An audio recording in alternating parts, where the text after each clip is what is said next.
those who have our real and perceived more power than us, right? So I got to get curious about how I work with white folks.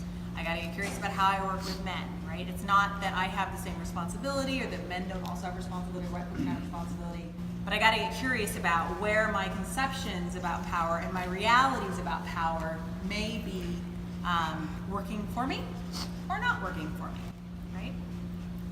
And so the one of the practices, and I see this in hosting practice specifically, that we expect our methodologies to deal with this dynamic of power over, right?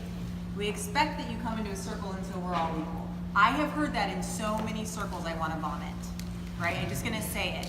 Coming into a circle together does not make you equal.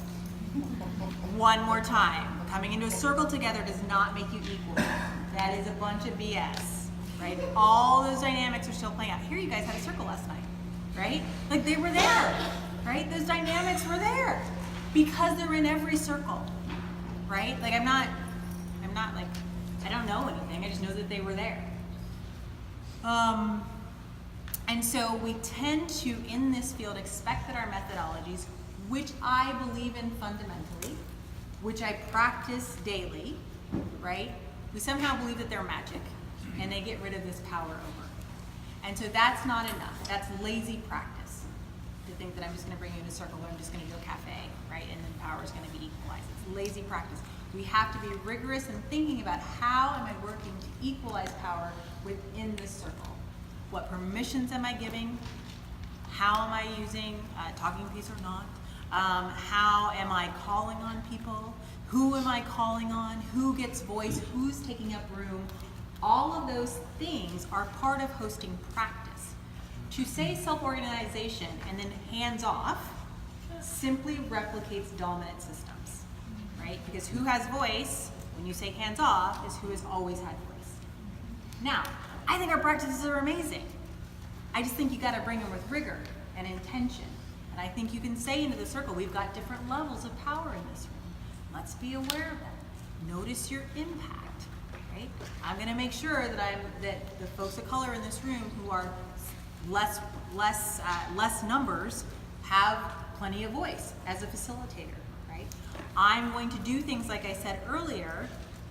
If I'm working with Harvest, I'm going to make sure that those ideas around marginalization and equity are brought up or centered in a way that may not be about the amount of attention they had in the room, but they're my commitment and they're what I think would be helpful. We do that all the time as hosts.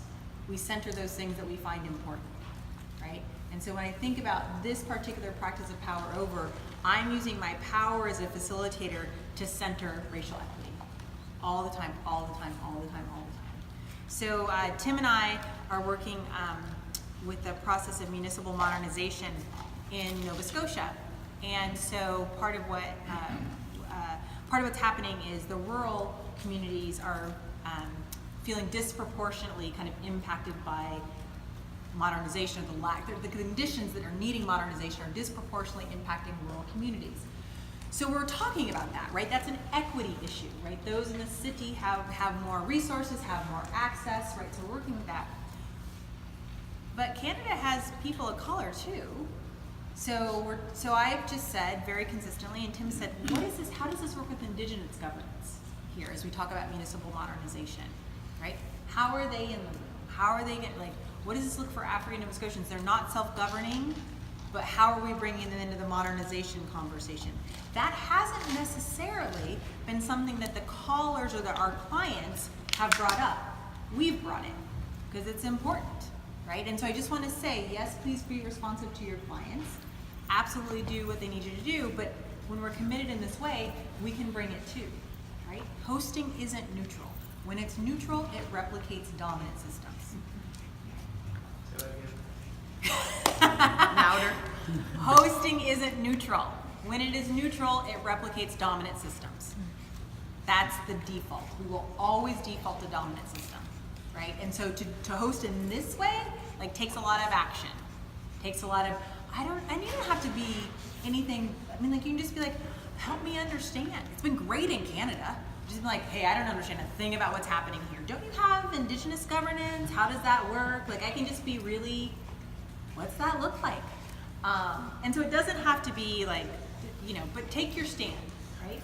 You get to, in a power position of facilitator or host, project lead, you have a specific access to voice and influence that other folks who are participating in your processes don't have.